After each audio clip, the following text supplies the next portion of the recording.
It's good. I always like to have lots of people.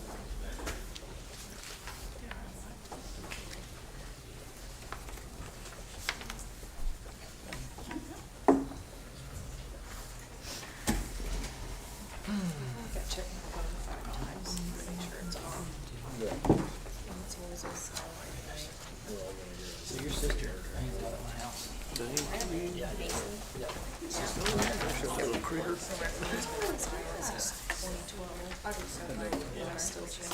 Good. How are you? One more thing I need to do is get you. Thank you very much. How could something so pretty be so terrible? Have you ever seen one? I've never seen one in person. I ever have. Yeah. If I have, I didn't know it.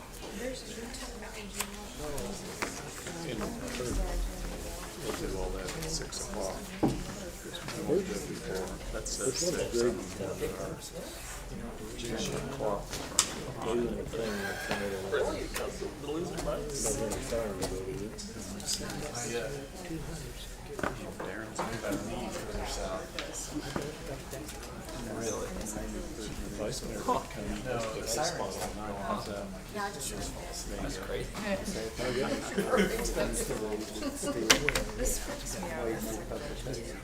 Oh gosh, that's not good. Yeah. You're from Darren? I talked to him this morning, but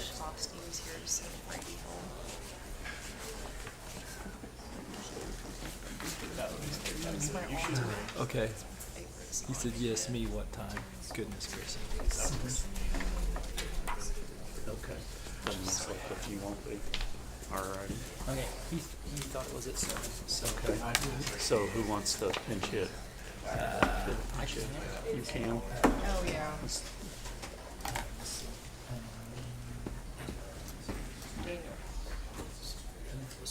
We're good. Everybody hear me okay? Thank you so much for coming. Our clock on the wall is running a few minutes slow, but our phones all up here say 6:01, so we're going to get started. We have a special guest kick us off. I've got Addison Proffer, who is a 7th grader at Grove. Her parents are David and Summer Proffer, so I'm going to turn it over to her. I call this meeting to order.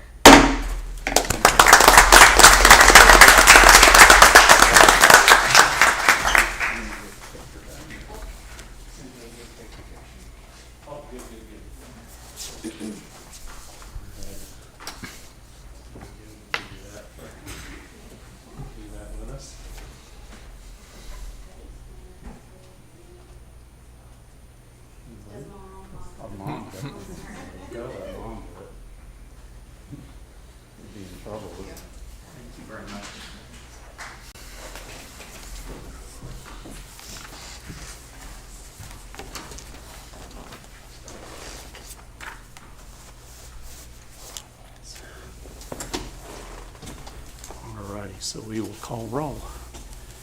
Matthews? Here. Ingles? Here. Flood? Here. Bolt? Here. Rutherford? Seahorn? here. Salter? Here. We have a quorum. Thank you, ma'am. Alrighty, we'll do invocation. I guess Travis, you going to do that for us? Let's pray. Good and loving God, we thank you for the opportunity to come together and consider the business of our amazing community. Lord, we thank you for our staff and the amazing citizens that are here. Lord, give us wisdom as we conduct business tonight. Lord, we pray with the impending weather, God, may you be gracious to us and spare us of any loss of property or life. Lord, we thank you that tonight, especially, we can celebrate the amazing accomplishments of these students that are with us. Lord, may you guide and direct their lives. We pray this. You guide and direct our meeting in the name of Jesus. Amen. Flag salute. Pledge allegiance to the flag of the United States of America and to the republic for which it stands, one nation, under God, indivisible, with liberty and justice for all. Alrighty. Item 1, we've got a presentation of a certificate of a recognition to Cadet Second Lieutenant Jacob Anderson, Civil Air Patrol, U.S. Air Force Auxiliary. So I will meet you right down front there, and we will do that.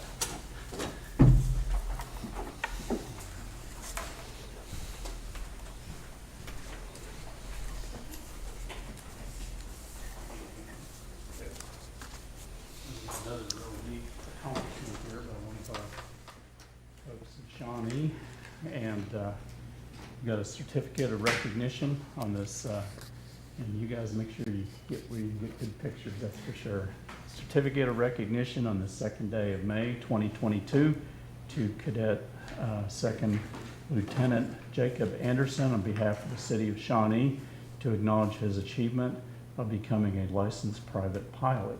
That was very cool. Yes, sir. Congratulations. Thank you, sir. And I know you've got family here.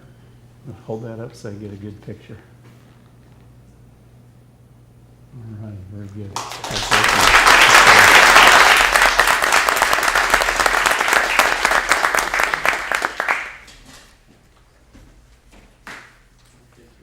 Looks more like he probably getting his driver's license. That's really cool. That's very cool. All righty, item 2 is citizen participation. We have 1, 2, 3 folks, looks like, that have signed up. Same rules as always, be 3 minutes per person, 12 minutes per topic. Our city attorney will be our timekeeper for us. You're probably not going to get questions from us. You may hear comments towards the end of commissioners' comments. So first up is Amy Camarada. So Amy, I know I saw you back there. Come on up, and microphone's all yours. How are you doing this evening? I'm good. How are you? Doing well. Commissioners, I'll be quick and brief. I just wanted to put out a little reminder and ask for a response either tonight or maybe in the next commission meeting. We're coming up on Memorial Day weekend, and in February, the Shawnee Twin Lake Advisory Committee made recommendations. And so before we hit the holiday weekend, I just wanted to see what the plans were to get bodies on the lake. We have had an increased police presence in the neighborhood, yes, driving, but as we all know, the lake's getting busy. We have lots of boats there, and I'd like to see an increased presence on the lake for everybody's safety. And then thank you for the public knowledge of the zebra mussels that are in the lake. I did see that the Corps of Engineers put some signs up there to educate people about cleaning their boats. I would like to see the city actually put out an alert at the lake. It's on the website, but something at the lake that says there is an infestation of zebra mussels in the lake, so that they're a little bit more careful to read the sign about how to prevent it. Okay, thank you. Thank you very much. Next up is Rob Morris. So Rob, microphone is yours. Excuse me. A couple things tonight. Meshach and Associates, who's apparently doing our sidewalks on MacArthur, was supposed to be in front of the county commission today to buy easement from them, which I didn't remember y'all saying anything that we were going to be buying any property from county to do those sidewalks. But I'd kind of like to know what's going on, since Meshach apparently dropped the ball, and now it's going to be another week waiting on to see how the easements are going to go. Next, and I believe we're like 300,000 is what our part on this is after the grant. The burn building. The Love Your Block had a get together the weekend before last, I guess, to help clean up that burned building down on Main Street. And I showed up, some other people, probably 15 of us. And it's clean up brick, and apparently it was to make signs in Dunbar Heights or in over by Boy Scout Park 2, I guess, or flower beds. Well, not a month ago, we just put up a whole bunch of surplus brick to be sold. Why couldn't that have been used for these flower beds and for these signs? That's clean brick too. Next, the Expo.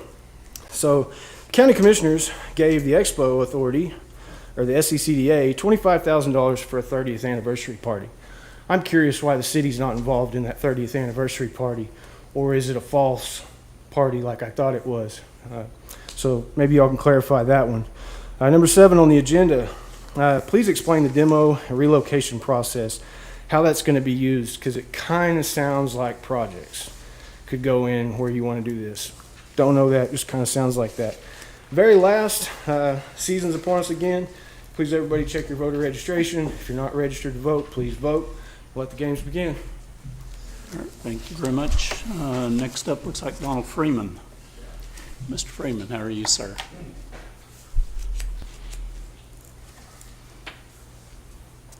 Thank you, Mr. Mayor. Glad to help. And the city council, and hats off to Grove. My two daughters graduated from there. One's a doctor and one's a lawyer. So I can get medicated and litigated in my old age. Hey, my intention was to address the airport authority, but I understand you guys set as the airport authority and any public speaking is to be given now. I understand on the agenda tonight is the tenant's lease that's up for consideration for next year. There's two things on the tenant's lease I'd like to bring to your attention and consideration. Number 6.1.3. On that lease,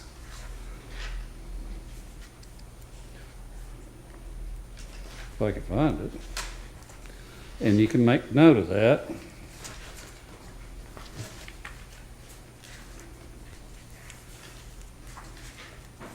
Well, guys, I can't even find it.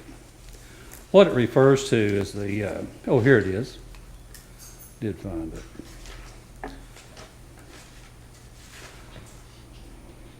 Six dot 3.1.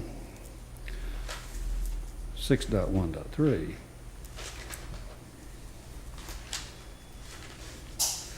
Oh, I did find it. Leasee must provide notice to the airport manager of the proposed time, date, and estimated duration of activities prior to the commencement of any maintenance or repair activity on the aircraft. We got to notify them anytime that we work on an aircraft. I've been at this airport since 1987. I have 4 private aircraft based here at Shawnee. And to me, that's burdensome.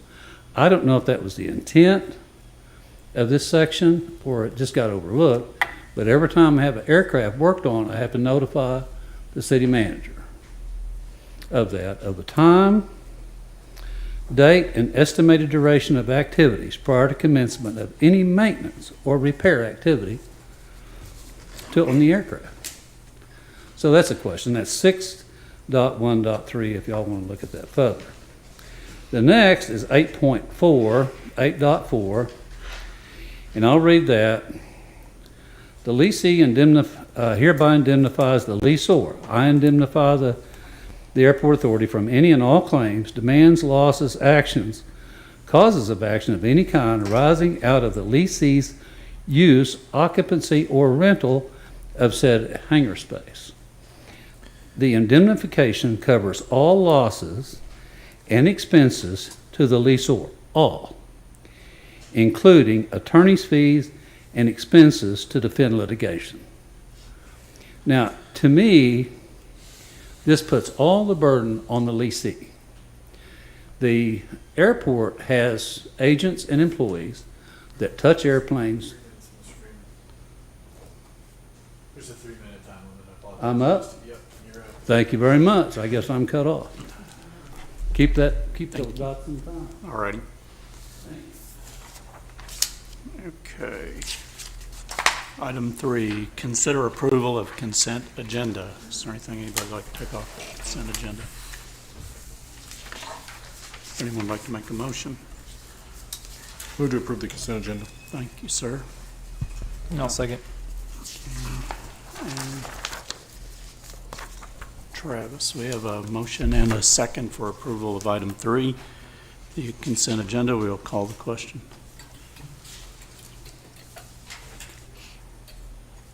And motion passes 6-0. Item 4, presentation of animal control, present pet of the week. I see Chief looking, so we have a cat tonight, it looks like.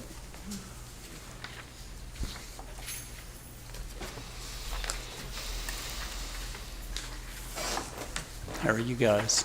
Hi, we're well. How are you? Doing great. My name is Brandy. This is Shelby. We're with Shawnee Animal Welfare, and today we brought Claire. She's our pet of the week. She's about 6 months old, and she's very cuddly. She may be a little bit nervous with all the people in here, but She's very friendly.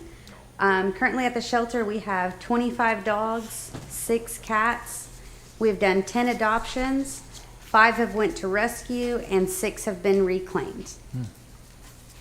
Very good. So what would it take to adopt? So she is a $5 adoption fee, and she does have an appointment to get spayed, but so we're just waiting for that. But she does have an appointment, so she's $5. If you want to adopt her tomorrow, it'll be a $25 spay deposit for her, and then she'll also need a city tag. Okay, very good. Thank you very much. Thank you. Good luck with adopting her. She was sweet. All righty, we have 2 mayor's proclamations. We've got National Travel and Tourism Week, which we're going to do first. And, Stacy's here and Erica. There you go. We'll meet you guys up front.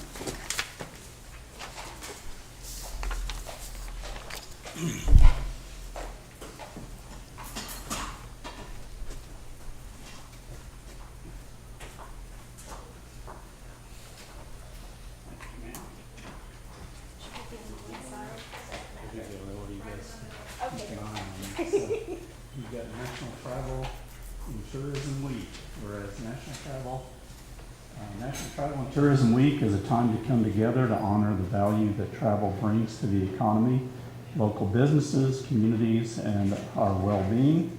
And whereas there is more reason than ever to celebrate the collective strength and promising future of Shawnee's local travel and tourism industry, whereas the 39th Annual National Travel and Tourism Week recognizes the future of travel and the critical role this industry will play in rebuilding the workforce, helping communities recover, fostering sustainability, ushering in new innovations, and reconnecting travelers in Shawnee, Potawatomi County, the state of Oklahoma, in the U.S., around the world. And whereas 2021 saw the completion and implementation of the Shawnee Area Travel Industry Plan, and whereas in 2020, the Potawatomi County Travel generated $92.4 million in direct spending, nearly 2,000 people were employed in the travel industry, and travel resulted in $15.8 million in state and local revenues. And whereas there is no doubt that we will come together to rebuild the travel and tourism industry to be better, stronger, and more innovative than ever before. Now therefore, I, Ed Bolt, Mayor of the City of Shawnee, Oklahoma, by the authority vested in me, do hereby proclaim May 1st through 7th, so that's this week, 2022 to be National Travel and Tourism Week. So very good. Thank you, sir. Yeah, thank you Thank you. so much for all you guys do on travel and tourism for us. Can we get a picture? Absolutely, you can. We'll have to get a photographer. There's one. There we go. Yeah. Mhm. Thank you. All righty. Thank Thank sir. you very much. Appreciate it. You guys do.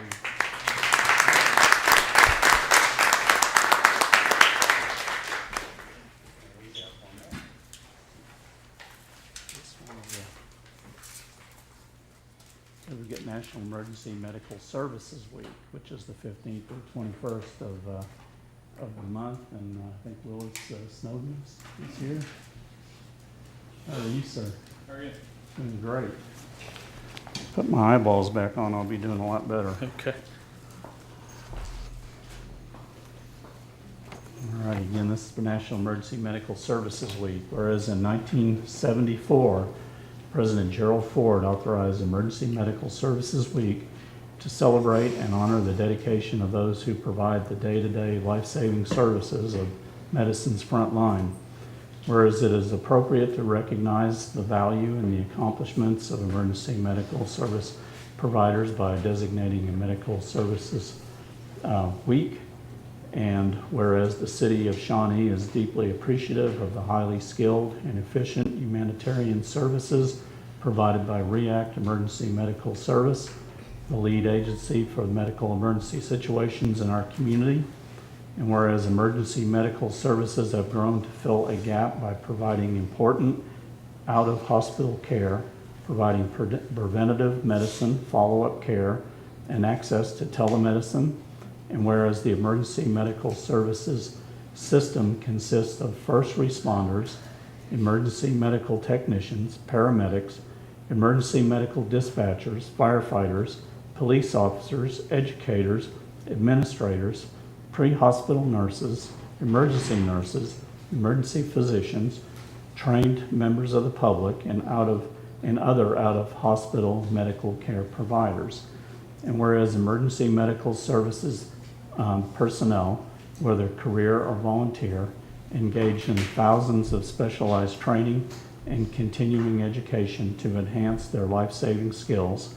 And whereas this year's theme, Rising to the Challenge, is particularly meaningful now to remind people that every day we are faced with so many new challenges in our lives, and yet we still rise above them all and continue to respond, support, and care for the needs of our communities. Now therefore, I, Ed Bolt, Mayor of the City of Shawnee, Oklahoma, by the authority vested in me, do hereby proclaim May 15th through 21st, 2022 to be National Emergency Medical Services Week. So I will give you this, and thank you so much for all you guys do. You guys provide a great service for us here in Shawnee, and we really, really do appreciate it. Thank you so much. Appreciate it. Anything you'd like to say?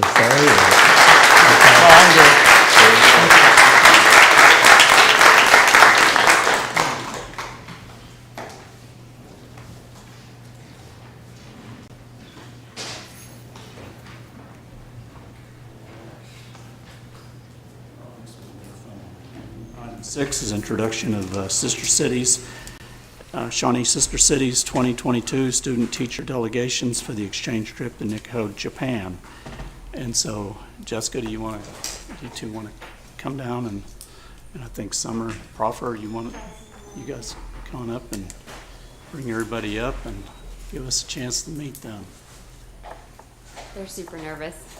Oh, we won't bite. It'll be great.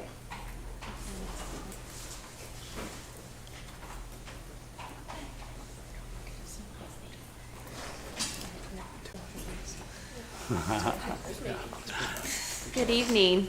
Can you hear me okay? Yep. Okay. My name is Jessica Brown. I'm Shawnee Sister Cities chairman for our 2022 year.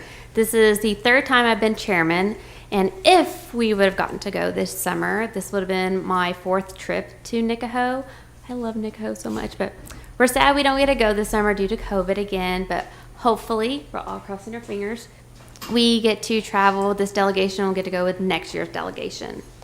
And I would like to introduce the delegates, or do y'all want to introduce yourself? We're not there yet? Okay. So first, our teacher that is going, Summer Proffer. She is art teacher at Grove.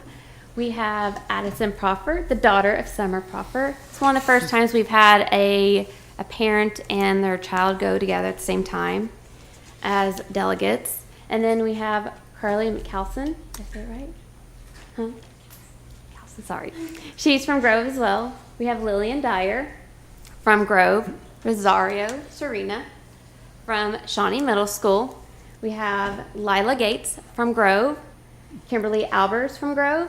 Carson Matlock from North Ark Creek. And Bryn Terrell from Grove. And one thing I think is really special with this group, several of our delegates have had siblings have gone in the past. Raise your hand if you've had a sibling go in the past or been part of Sister Cities. So, and for them to make it part of the delegation, it's all in a point system. And so we always are happy whoever makes it, but we're like, oh. It's just, I don't know, a little spot in our heart that we have another sibling of a family that who gets to cherish some memories as their older siblings have before when they go to Nikko. Do you have any questions for us? Very good. Anybody got any questions? Questions? Well, thank you so much for Yeah. recognizing us tonight. Absolutely. Thank you for coming, and I hope you guys get to go, if not this year, next year. We're hoping Congratulations to. for being chosen. That's a big honor. It is. This is our 32nd year to be a organization in Shawnee, and we have sent over 500 students. Wow. In our 32 years, I think we're at 5, 70 something, I think. So Wow. thank you again. And we couldn't do any of this without the support from the city over all these years. So thank you. Thank you so much. We're happy to do it. Thank you. Thank you.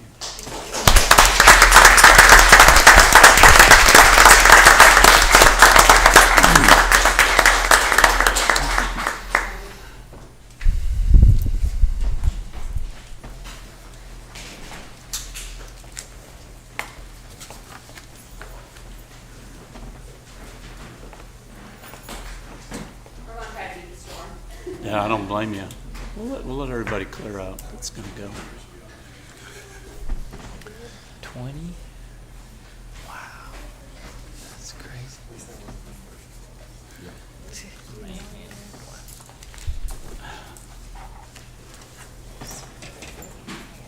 That stinks.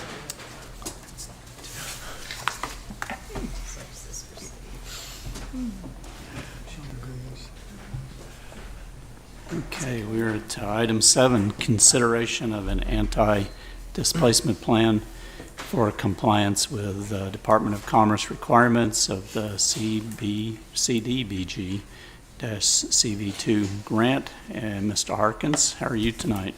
I'm good, Mr. Mayor. Commission members, Ryan Harkins, Community Development Director. This is a anti-displacement plan that is a required item for the Community Development Block Grant, COVID-related grant award. This is the second grant award for that category that we've received. It's a grant award of just over $1 million. The activities associated with it are listed in the anti-displacement plan. So mortgage and rent assistance, mental health assistance, utility assistance are the primary activities. The anti-displacement plan is a item that you have to have in order to get release of funds. So for the city to be able to start obligating funds and using that for people, that's something that we have to have on file as part of the project. So it's a matter of housekeeping that we bring it to you, but it is a necessary item. Basically states that we don't plan on displacing any persons or low to moderate income households, but if we do, there are a number of steps that we'll take, including providing, if necessary, relocation assistance for those individuals. So again, it's a housekeeping item related to the release of funds. We're excited about this program. We have a lot of people interested in it already, and we think it can provide a lot of benefit to folks in the community. With that, I'd be happy to answer any questions you might have. Okay. Anybody got any questions? When will we be able to start distributing these funds as far as the actual receiving the grant and getting the dollars into the hands of the business? As soon as we have release of funds, we'll start moving money. I'll put it that way. As far as an actual date certain, that's really going to depend on how fast the Department of Commerce can say, yes, you're free to go forward. So we anticipate that being very quickly. They want to move funds. And so what we've been told is as soon as you have everything, we will give you a release of funds and let you start moving money. And will it go through urban renewal like the other block grants have in the past, or? Correct, it will. Okay. And so the screening process for individuals will start there, and staff from urban renewal and community development will be involved in the screening to help make sure that, one, we don't have duplication of benefits and that those are households that are actually eligible. Awesome. Great. Got any other questions? Have we published the qualifications, and we have the areas that we're going to help with? We have, Do we have the qualifications of how we're going to? we have done a press release. We have the qualifications on the city's website, and then we've been working at getting information out to other service providers so that they know that that money is available. So if they have clients that they might not be able to help with that, they can send to us and we might be able to provide assistance. And that's something we'll continue to do throughout the time that we have funds available. As my memory serves me, this is quite a bit more money than what we have seen in the past. I mean, like 3 times as much. So you guys, I guess, have been working that hard.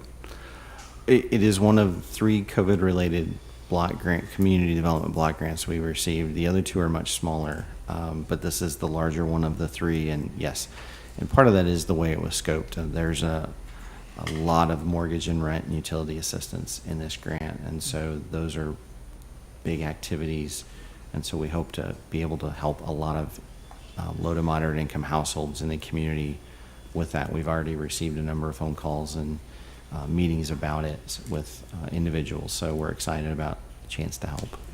No, very good. That's great. Good news for a lot of folks.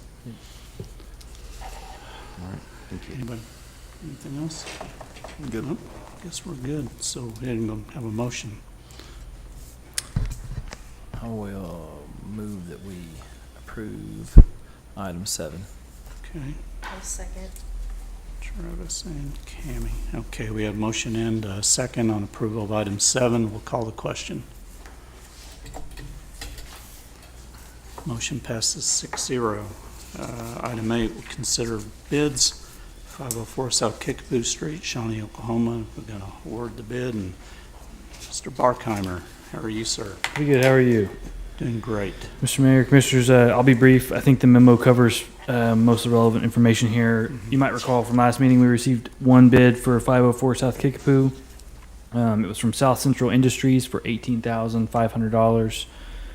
Staff does, at this time, recommend awarding the bid, and I'd be happy to answer any questions that you guys have. Anybody got any questions? No, I think. Anybody got a motion? I move to approve. Thank you, sir. I'll second. Mark and Daniel have a motion and a second for approval of item 8. We will call that question.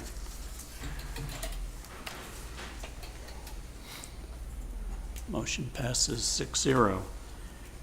Item 9, administrative reports. So we have 3. First one up is Shawnee Twin Lakes Zebra Mussel Education, and Mr. Schmidt is up. How are you, sir? Good. You're not in a sling. It's good to see. Yes, sir. Okay. So as you may be aware, as you're probably aware, we were notified by the Department of Wildlife that zebra mussels are prevalent in Shawnee Twin Lakes. Mm-hmm. So the zebra mussel is named for the stripe pattern. It's damaging to boat engines. It'll threaten the native ecosystem, and you cannot eradicate those. So they came from Eastern Europe in the late 80s. Was the first case found in North America waters in the Great Lakes.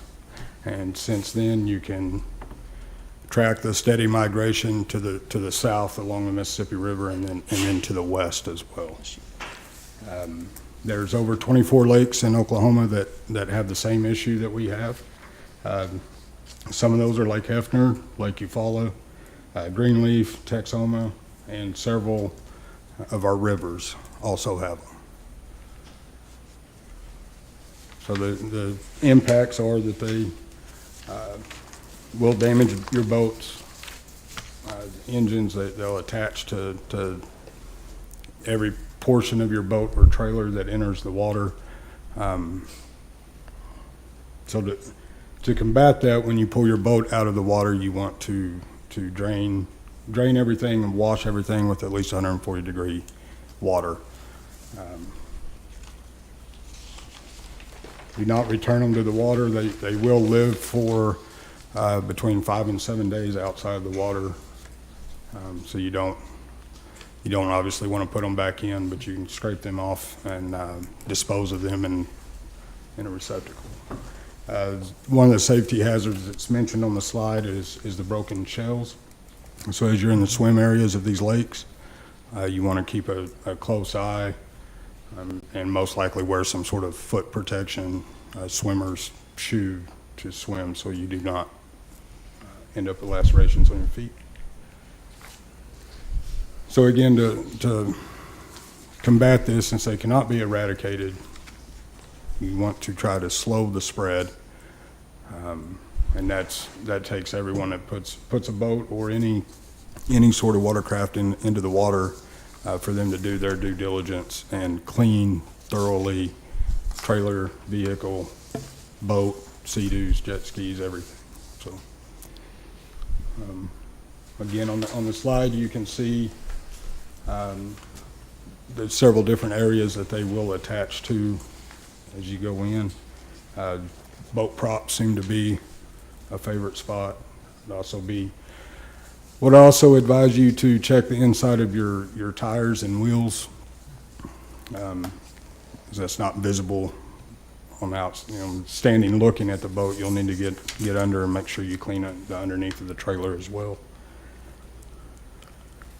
And then recommendation is to keep the boat dry for a week, because they can, again, live outside of the water. So you do want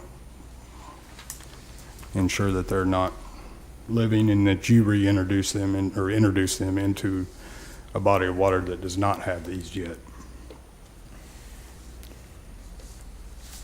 So as mentioned previously in citizen comments, the Department of Wildlife has posted additional signage that's above what the city has had out there for several years of the Stop the Aquatic Hitchhikers. City staff has reached out to all boat permit holders and advised them of the practices to use. And we are working on, as you purchase a new permit, you will also be sent that same information. All this information will be shared with you. The city staff has issued a press release. Time.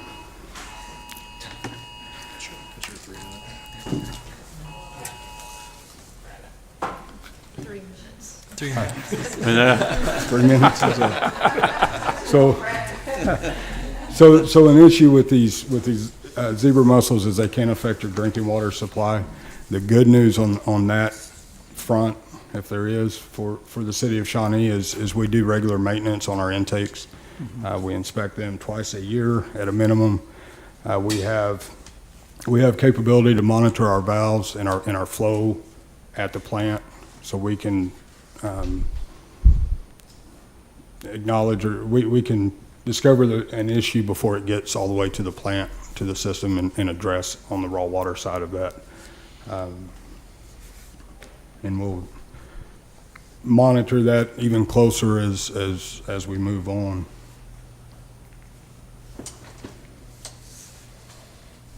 And then there's some websites there that can give additional information and education on the issue.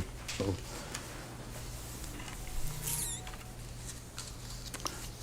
I believe that concludes my report. Okay. Anybody Do we got have any any questions? What we got, questions? Brad? No? Since this is something that is a pretty, I'm going to take an intentional effort to slow the spread, because based on comments and things, that eradicating any of this is almost impossible. Yes, sir.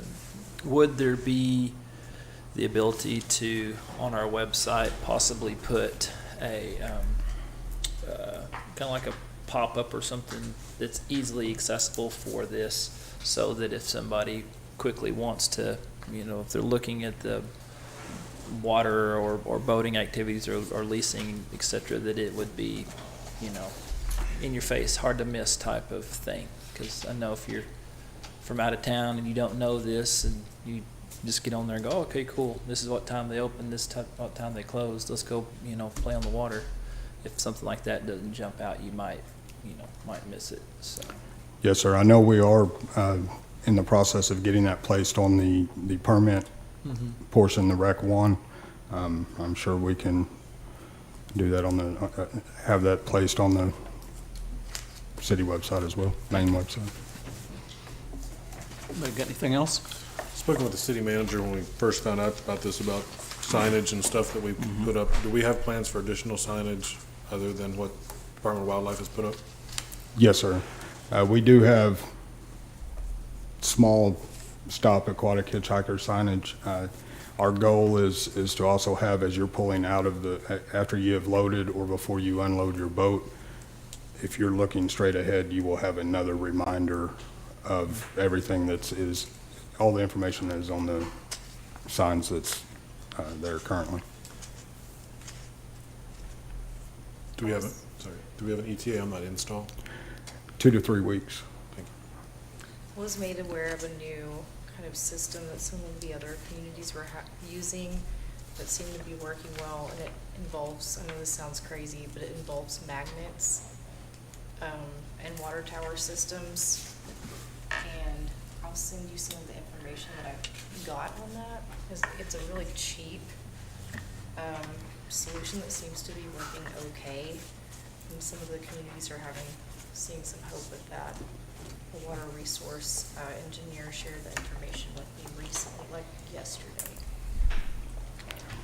Yeah, I haven't. And I don't even pretend to understand it, so. And this would be another question that I'm sure you do not know the answer to, but would the typical car wash temperature on their water, would it be in excess of 140 degrees? Off the top of my head, I would say it's around 120, Yeah. but I would have to verify that. So that's something that I think that would, I don't know, if, like, again, assuming that you're good, go in the car wash and go, this water's hot, and, Correct. you know, and so I wonder if that's something we would need to make sure also educating our, you know, citizens about as well, so. Yes, sir. Everybody good? Do we have any plans, are we able to put a spray off or wash station? We're currently researching that option. Okay. So it seems like it would help a lot if it was that convenient. If we put one in, will it have water that hot? Yeah, we have water there. That's what we're currently researching is the ability to capture what is washed and then can we get water as hot? Yeah. Or to that correct Yeah, temperature. that is pretty hot. Or at least a station for them to wash and scrub, even if it wasn't as hot. But, It'd be better okay. than. You Thank run you. into the potential burning Right. Yes. also when Spray, running that. scalding hot Yeah. water. But at least a wash station, yeah. Yes. Great, thank you. Mhm. Okay. Thank you very much. Yes, sir. All righty, next up, rather timely report. Got storm preparedness, and Rochelle Erickson, our emergency management director, is next up. But out there, watch, make sure we weren't blown away. A little preoccupied tonight, definitely.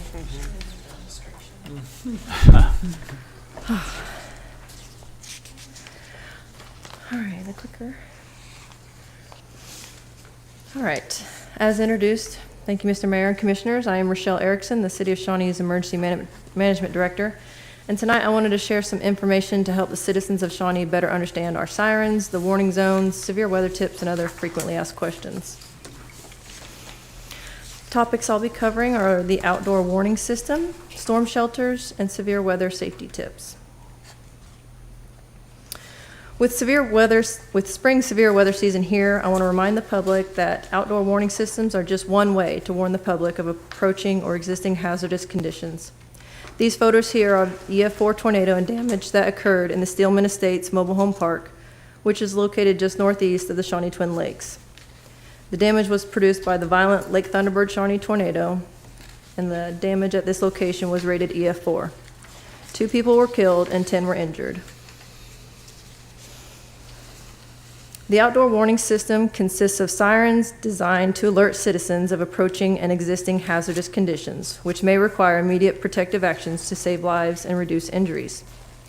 While these systems have been commonly referred to as tornado sirens, this term fails to acknowledge all applications of the outdoor warning system. By agreement, Central Oklahoma Emergency Management Directors refer to these sirens as outdoor warning system to reinforce the multiple hazardous conditions for which communities may sound sirens to alert citizens in outdoor areas. Outdoor warning systems are designed to alert citizens who are outside or outdoors. They are not designed to penetrate buildings and warn those inside structures. Citizens should not mistakenly wait to hear a siren as their only source of warning information. A NOAA all-hazard radio is a great method of receiving messages indoors. And additionally, warnings can be received from television, mass notification systems, social media, subscription services such as the City of Shawnee's Smart 911 app that uses text messages, emails, and telephone messages. Shawnee has 17 new outdoor warning sirens installed throughout the city limits. We'll continue to add sirens every year to help cover new housing areas or areas that have difficulty hearing the sirens when outdoors due to terrain or other obstructions. They are manufactured by Federal Signal and are high-powered, rotating, unidirectional, 500 hertz warning sirens that offer a certified signal strength of 128 decibels. They're also solar-powered, so power outages have no effect on their operation. Activation of these sirens is based on polygons. These are warning areas issued by the National Weather Service in Norman. The software integrates automatically with our local siren system to provide anywhere activation, control, and monitoring. This means our sirens activate automatically when the warning polygon overlap any part of our designated warning zones. This cloud-based solution often activates siren before standard operators receive the warning. It also takes out the possibility of human error and delay. Shawnee's outdoor warning system is divided into 2 warning zones. As you can see on this map, Zone 1 is the area that covers the Shawnee Twin Lakes, the area in blue, and Zone 2 is an area that covers a majority of population infrastructure, the area in red. The green tacks are the locations of each siren. The next 2 slides are from the last 2 warning activations. This map shows the tornado warning polygon that was issued by the National Weather Service Norman on Saturday night, April 23rd. The red polygon with the blue outline came into contact with Zone 2, the red area with the green outline. And the outdoor warning sirens activated instantly and automatically as designed. This map shows the tornado warning polygon that was issued by the National Weather Service on Tuesday, March 29th. The red polygon came into contact with Zone 2, and the outdoor warning sirens activated instantly and automatically as designed. Now I'll go over some of the frequently asked questions we have been receiving. What does it mean when I hear the outdoor warning sirens? When the outdoor warning system is activated, the public should go indoors and seek more information. Taking shelter is a personal decision and responsibility and may include moving indoors into a sturdy structure, going into a safe room, or into a storm shelter. Seeking more information may include looking at or listening to various electronic media to learn the nature of the hazard, the threat, its location, and timing as to impact their community. Citizens, once they have received more information, can make informed decisions on what further protective measures to take. And it wasn't like this in the past. Why the change? Well, the new and improved outdoor warning sirens sync with the National Weather Service Norman to ensure continuity, consistency, and advance warning notice for potential threats. When are the outdoor warning sirens tested? They're tested every Saturday at noon, weather permitting. And why can't I hear the sirens in my house? As previously stated, they're an outdoor warning system designed only to alert those who are outside that something dangerous is approaching and you should seek more information. And is there an all-clear signal? No local jurisdiction issues an all-clear signal. Citizens must remain aware of their environment and situation to know when the threat no longer exists by monitoring all hazards radio, television, radio, subscription services, social media, other available sources. And there are no public storm shelters in Shawnee. Being in a vehicle is one of the most dangerous places to be in a tornado, and risking to drive to a shelter during severe weather can be deadly. Many deaths attributable to tornadoes are attributed to being in a vehicle. Traffic congestion from hundreds of residents trying to get to a public shelter could have tragic consequences. The City of Shawnee recommends you be informed about the weather, have a plan to shelter in place at home or work or wherever you're likely to be if there's a tornado threat. Most well-constructed homes provide life-saving protection from 98% of Oklahoma's tornadoes. And then registering your private storm shelter. After the tornado rolled through Moore in 2013, firefighters could not find the storm shelters because landmarks have been swept away, neighborhoods, house numbers, street numbers, they've all been washed away, and they couldn't even locate the shelters. The purpose of checking on individuals such as severe weather is passed to make sure you are safe and not trapped in your shelter. There's a bunch of flyers on the back table for everyone to learn how to register your storm shelter and other safety tips. Tornado safety tips. The key to surviving a tornado and reducing the risk of injury lies in planning, preparing, and practicing what you and your family, including pets, will do if a tornado strikes. If you're under a tornado or severe weather warning, get informed, go to a shelter if needed, stay away from windows, do not try to outrun a tornado in a vehicle, protect yourself from flying debris, and do not stay in a mobile home. Have a plan established ahead of time. After a tornado, save your phone calls for emergencies and use text messaging and social media to communicate. Pay attention to emergency alert system notifications. Stay clear of fallen power lines or broken utility lines. Always treat a down power line as it's still live or hot. And wear appropriate gear during cleanup, such as thick-soled shoes, pants, gloves, masks.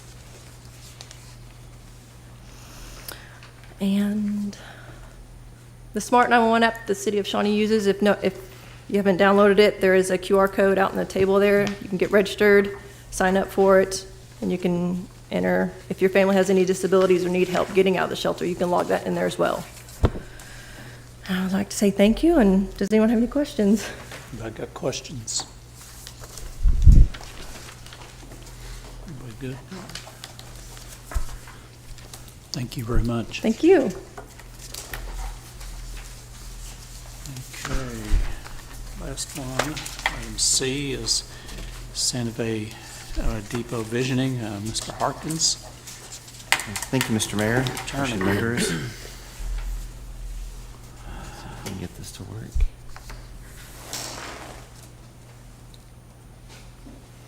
I'm excited to follow up on a study session and then some other comments made about the depot and the potential for its reuse. You may recall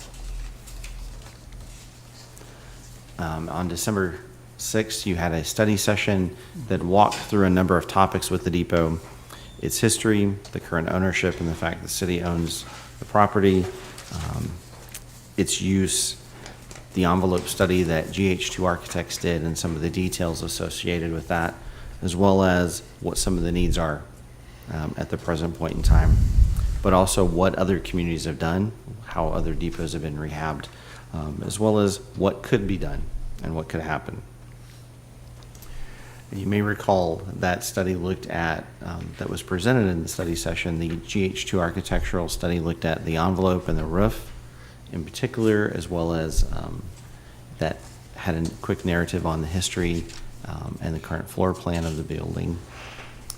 You may recall the study also looked at specific issues that dealt with water damage, roof repairs, and things of that nature. Some of the examples are in the slides that you see. But also we looked at, in the research, what other communities have done, as well as how deep some of these depots and other communities have been rehabbed and how they're used now and who owns them. Some of the research indicated that of the 27 that were researched, again from across the country, they get used for many things: museums, for retail, for office space, or a combination of things. In the discussions and the research, staff had realized that there wasn't a lot of cohesive vision about what to do with the structure. Everyone recognizes it's important.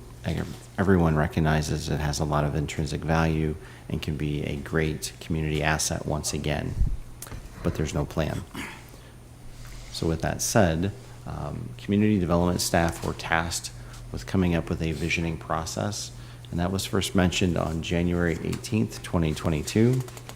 I know that specifically because that was my first meeting with you, and thankfully that was told to me before it came before you at the commission meeting. So I'm very appreciative of that. But we have developed a process that does a number of things. It has an online component for people that want to participate that way and give input. It'll have a series of town hall type meetings that we'll do here at City Hall, since it's close and it's in the downtown area. where people can come and share thoughts, can go through a visual preference survey and give feedback that way. But we're also going to make staff available to community groups if they want to have staff on site or at their meetings like the Rotary or Kiwanis to talk about this is what could happen and here are some of the things we've seen other communities do. So here are some of the dates that we're looking at. The first meeting would be May 24th. Second is May 25th, June 2nd, June 8th, and then at June 20th, we'd like to present a draft vision of what input we're seeing from the community and how this potentially could lead to the next steps of trying to refine an architectural design, start to look at potential funding sources, and come up with a more detailed approach to how we can rehab, remodel, and reuse this building to be a strong community asset, especially in the east end of the downtown area. So on the city's website under community development, you can see a project-specific page that will have the survey that's available now. It's a very short 3-minute survey. You can give some input, written input. You can select some different options. You can tell us, have you ever been in the building even, and what you think of it. But you can also look at links to the survey itself that Gh2 Architects did. You can see the study session that you had with the city manager's office staff, but you can also see examples that we're going to be loading on as far as what other communities have done and specifics to this was, if as much as we can, the before and the after to see what, again, what could be done and how it could be used. So with that, I'll be happy to answer any questions you might have. Okay. Questions? So, well, I do. It looks like we're communicating pretty well only online. Well, we're going to have a strong online presence, but we will be also sending out information via press release to media outlets to let them know what the dates are so that people that want to meet here, but also we're making ourselves available to different community groups that want to have us come and speak to them about the process. So we're trying to approach this from multiple angles to gather input. Good.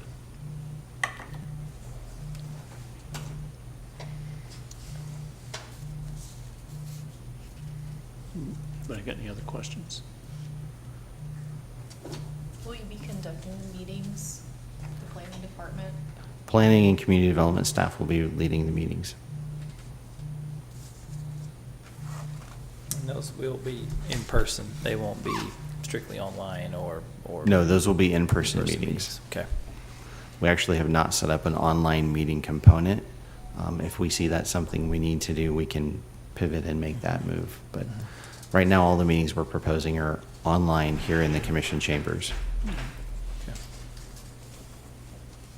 That was the other reason why we've offered, or we are offering to community groups, the ability for staff to come on site to their meetings and talk about the process with them.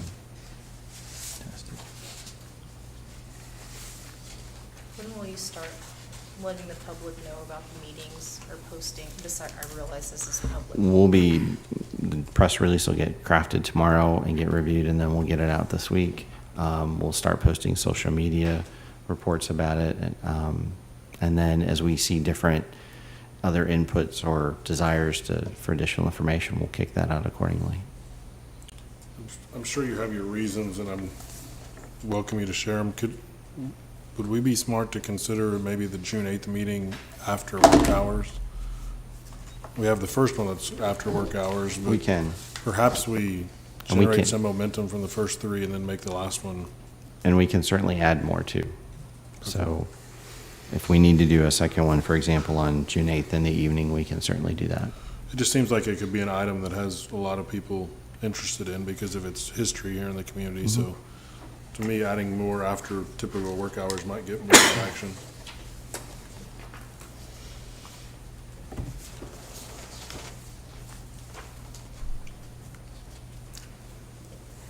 We can certainly do that.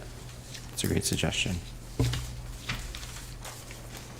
We purposely were trying to set different meeting dates and times to try and spread meetings out for one and then try and have it at times where it would work for different groups in the community.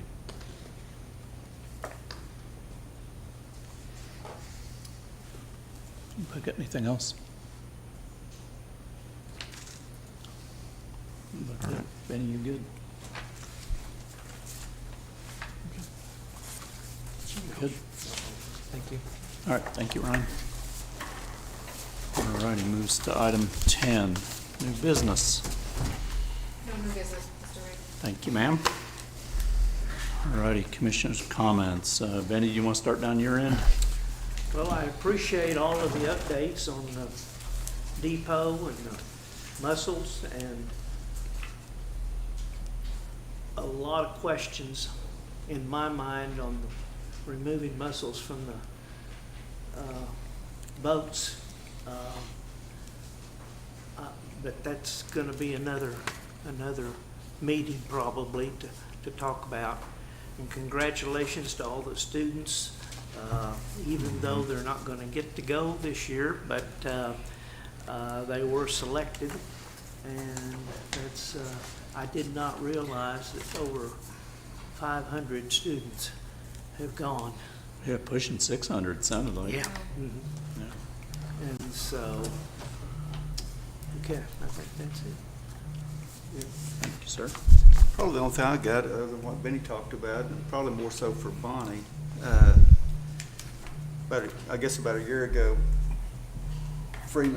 Mr. Freeman came to me talking about the liability aspect of moving the aircraft around, and I know he went to Eric and talked to him on it, and then I never heard from him, so I presume they kind of put it to rest. So most airports that way, to where if one of our employees are moving somebody's aircraft and damages it, it still goes back on the guy that owns the aircraft. That sounds pretty harsh. Joe, you may be, I don't know if you were involved in that a year ago when he was talking about that. Candidly, I don't know if I was or wasn't there, but Commissioner Seward, I might suggest this may be more appropriate to address in the airport authority agenda item. Okay. If that's okay with you. Yeah, that's fine. Okay. Anything else? Yep, I'm good. Okay, very good. Thank you, sir. You're up, sir. It's pretty amazing. Goodness, how many weeks in a row have we had some of our just absolutely spectacular young people that will one day be the young women and men that are sitting in this horseshoe right here. It's really impressive, the young folks that we have in this community, and I'm so thankful that we acknowledge the amazing things that they do, because so many times the world being as cruel as it is, sometimes the negative stuff gets most of the attention, and I'm really thankful that we focus on the good that's coming and the good that we have. It's really easy to get caught up in just trying to look for things to complain about and trying to look for things to cause problems, and I think it's really amazing that we are looking just as hard to acknowledge the good things, and so thank you for that.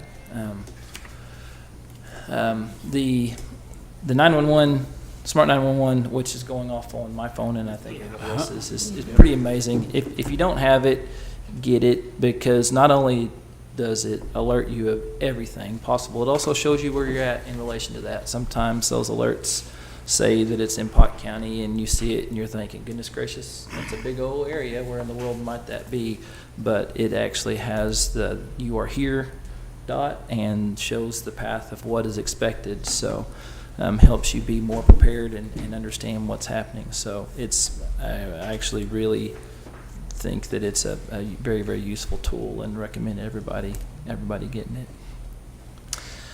Oh goodness. I'm thankful to see the administrative reports and the intentional efforts to be as open and as clear as we can on our messaging and our conversations about what we're trying to do with some of these difficult issues. And I know that sometimes it could be hard to stand up here and give a report on something that may or may not fully be developed, or that tomorrow could absolutely change. But I'm thankful for the staff and their hard work, and they're putting the efforts into keeping us informed and also to keeping the citizens informed. And it's something that I know has been intentional, and just really, I'm really thankful for that. And just want to say good job, staff, for continuing to work so hard to keep us going and keep us in the know. And then also for fielding questions that I know that it's hard to be prepared for. And so thank you again for doing your best with that.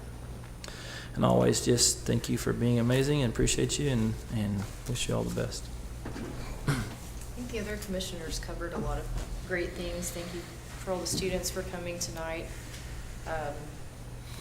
I also would like to echo Commissioner Flood's comments about the staff's reports. It seems like we've got a fluid motion going on. A citizen has a question, one of us can bring it to staff, and then almost always at the next commissioners meeting, I see some sort of a staff plan and a report that outlines at least how we're going to get started, and I really appreciate that, and I know that the public does too. I'm looking forward to these Santa Fe Depot public meetings is probably not the right word, gatherings to talk about those. I know that that's an important building to a lot of people in the town, and hopefully we can come up with some great solutions for that building. Also, I thought that cat was very well behaved. I don't know another cat you could bring into a meeting that wouldn't freak out and claw you and run away. So I appreciate everyone's time tonight and the comments from the public as well. Three quick things. Congratulations, and as many have said, it's great to see the incredible young men and women we have in our community, and hopeful they can get to do their trip next year. I'd written down the administrative reports are a great tool, and I'm glad to see that we're getting those regularly. And then I hope that potentially our next one can be our plan for managing the high or heavy traffic we will see on the lake, and kind of what our plan will be. So I'm hopeful we can see that on the next agenda, and know that budget stuff's coming as well, and perhaps some of those highlights and how we plan to work all that. Brevity is good tonight. Thank you, sir. I don't have a whole lot. You guys covered a lot. Again, you know, the updates and reports are very much appreciated. It has been nice how quickly those have been turned around to us. It will be interesting to hear about Mr. Freeman's questions on the airport authority, so that'll be good. Got to celebrate another young person tonight with rather significant accomplishment. I mean, to be a pilot at that age is pretty amazing.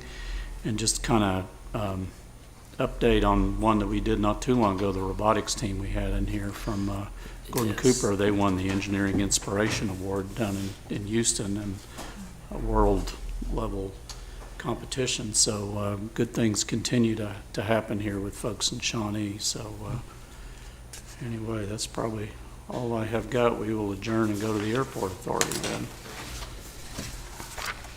So item 1 is consider approval of the consent agenda. Has anybody got anything on that? Move to approve. Motion. Was that a motion, Daniel? Yes, move to approve Thank the you, consent sir. agenda. Second. And Cammie. Okay, motion a second for approval of item 1. We'll call the question. Motion passes 6-0. Item 2, consideration amendment to lease agreement with Shawnee Albano Club, Inc. And Bonnie is up. She had to sit there quietly through all that. Mayor, Commissioners, I do, a little strange to be coming to you about the Albano Club, but it happens to be on airport property. It's just one of the benefits of having received so much land in excess of the fence line from the Navy in the 40s. And so that is why it's administered by the Airport Authority.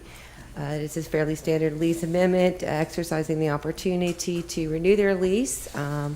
And we did take the opportunity at this renewal point to include an escalator clause into the lease to match up with the lease policy for all of the other properties managed by the Airport Authority. It was not included in their original lease, and the Albano Club has no objection to that escalation clause. Okay. Any questions? Anybody got any questions? Pretty straightforward. No? Anyone have a motion? I'll move to approve. Thank you, sir. We have a motion to approve. I'll second. Thank you, sir. We have a motion and a second for approval of item 2. We'll call the question.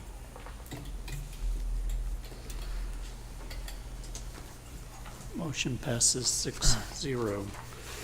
Item 3, consideration request to increase rental rates per the airport facilities lease and development policy statement and authorize execution of new leases and renewal of existing leases. So Ms. Wilson is up again. Thank you again. The Shawnee Airport Authority issued out a written policy statement related to lease rates and fair market values in compliance with the Federal Aviation Administration requirements that we establish rates that are standard for standard types of properties that are aeronautical and non-aeronautical use. In that policy, there is a clause that says that the rates will increase based on the Consumer Price Index for all goods and services nationally from the prior calendar year. This year, that increase equates to 7%.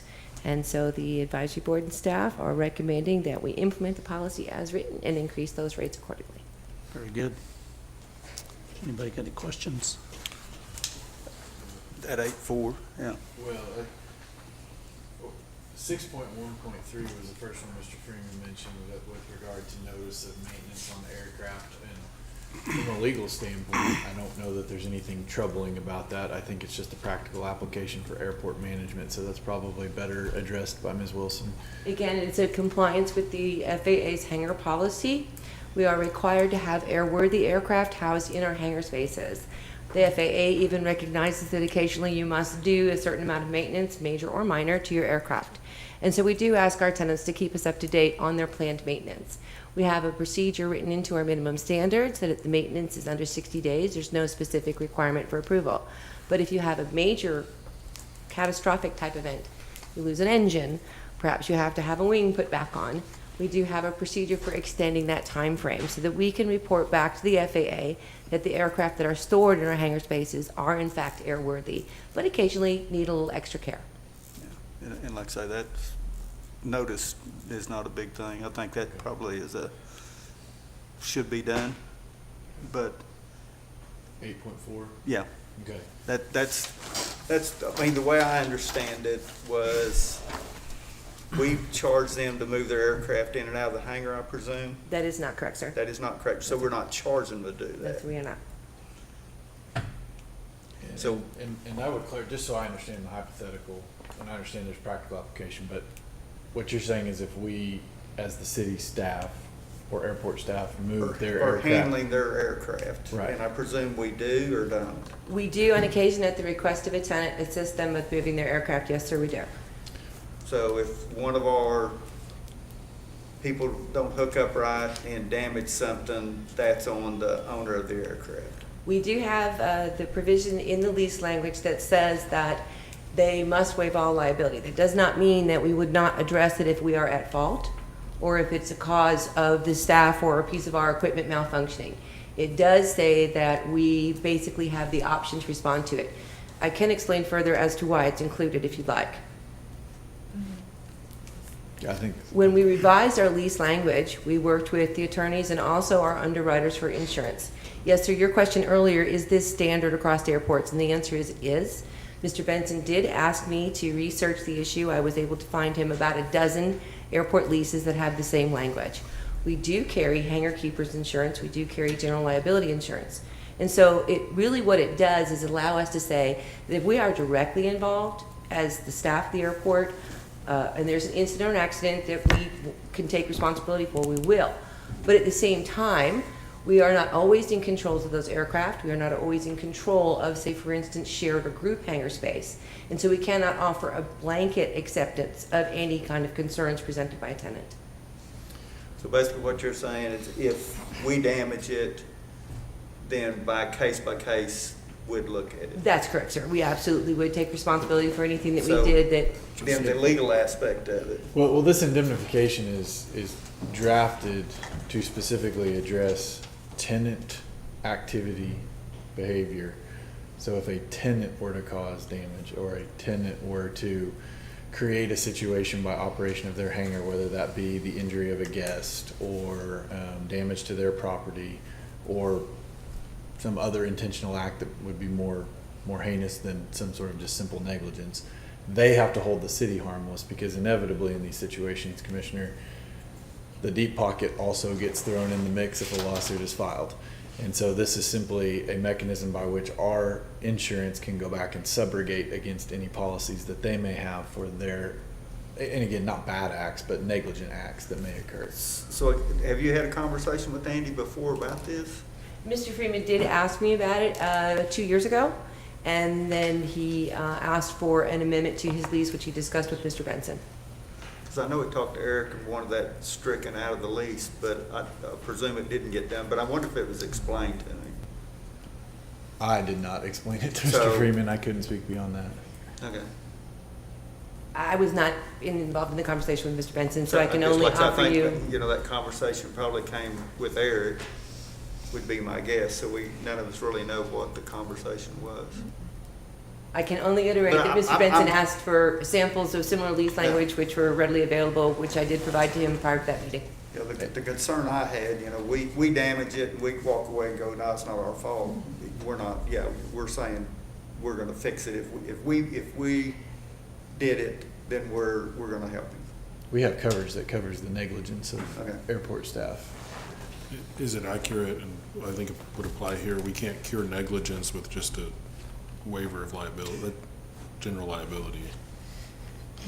Without getting too deep in the weeds, waivers are enforceable to a point, but are certainly not foolproof. And I would also add, Commissioner, this type of language is not only standard in city contracts outside of airport applications, but very standard in the business world as well, with tenants as far as their activities and indemnifying and holding harmless the lessor that they may be leasing from. And again, it's to protect typically from the negligence of the tenant that may cause the landlord to be sued because there's a deeper pocket that someone may wish to recover from. I want to go back real quickly to 6.1.3. I'm just still troubled a little bit by the, and it's probably, maybe it's my ignorance to the industry. It says of any maintenance. What's the threshold for that? Because any maintenance to me is, if I tighten a screw, I gotta tell you, that's maintenance. I don't think that's what we intend, but how do we walk that language out versus what we mean? The FAA actually does describe levels of maintenance very specifically in their own regulatory standards of what constitutes care and what constitutes maintenance repair. And so the intent and the descriptions in the minimum standards that go with these leases make it clear that we're not talking about changing your oil. We're talking about something that would take the aircraft out of its current airworthy status that would need to be addressed by a licensed repairer. Does that help? No, it does. I'm just trying to, as a guy, I mean, to me, changing oil is maintenance, but that doesn't mean the FAA thinks changing oil is FAA does not consider that maintenance. I mean, I guess my question would be to Joe, are we happy with that language? Or Only should it say per FAA, right? I'm happy with it when read in conjunction with the minimum standards, which are specifically incorporated by reference within this document.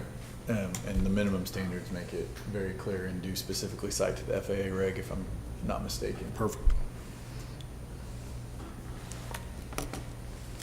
Anybody got anything else for Bonnie? No, I'm good. All right, thank you very much. Thank you for the questions. Thank you. Thanks.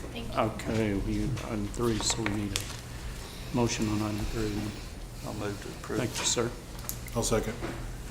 So, motion And a second for approval of item 3. We'll call the question.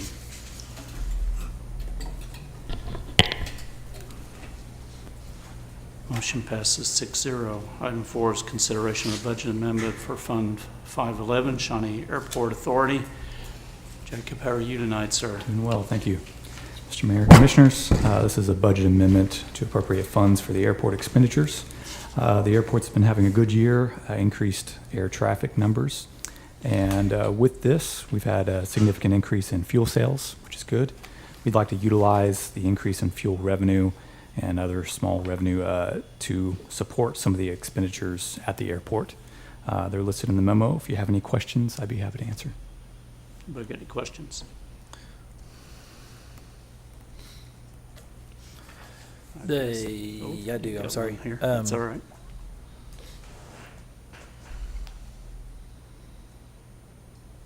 Sorry, just wanting to just It's all right. make sure that we consider if we amend this and fuel sales do not do as well, or the increase is not as great, well, you know, that we're not going to put ourselves in a significant bind. Yeah. I know that it's really. I think we should always be looking to take care of our people. I think we should always be looking to purchase the best equipment and things that we need to make sure we're doing the best job, but also just knowing the fickle nature of, you know, economy and fuel prices and all the things, just making sure that we're cautious as we spend our increases. That's Right. the only thing I that believe we would are, say. and we are currently running over the fiscal year 23 budget and addressing any recurring costs that we see in the airport and addressing those in that process. A few of these, such as the other professional services, are more one-time sort of expenditures that are being utilized, trying to utilize the fuel sales. And the fuel purchases are really just because we're needing more fuel to sell. But yes, we definitely take into account any recurring costs. I have a question for how this is appropriated. Are these, we're in budget year 22, are these Correct. amounts prorated? Like, we're in May, so we've got less than 60 days left in the fiscal year. Mhm. Are we asking for nearly $40,000 of additional personnel for the next 2 months? Yes, to cover the rest of the months, but it's actually cumulative, as you said. If we're below currently on our budget, we're trying to clean that up as the year end. So, as you said, it is kind of prorated.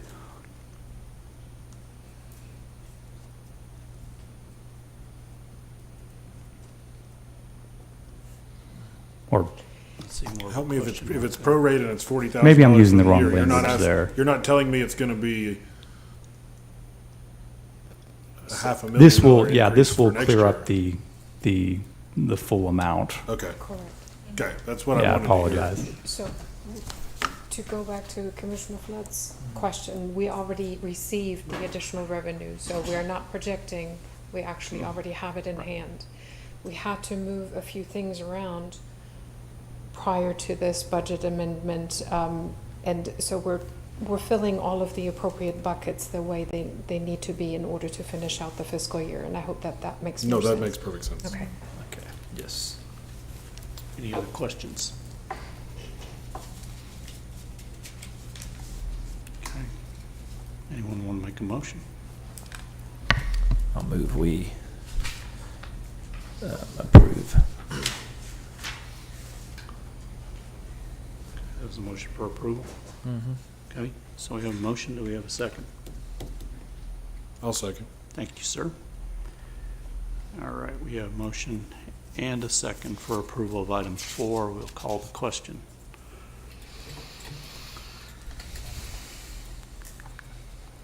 And passes 6-0. Item 5, new business. No new business. Thank you, ma'am. We are adjourned and we'll go on to the municipal authority. Item 1 is consider approval of consent agenda. Make approval. Make a recommendation that we approve the consent All right. agenda. Thank you. We have a motion. I'll second. Thank you, ma'am. Motion and a second for approval of item 1. We will call the question. Motion passes 6-0. Item 2 is new business. No new business. All righty. We are adjourned. Time to go home. Everybody stay safe tonight. Keep an eye on the weather.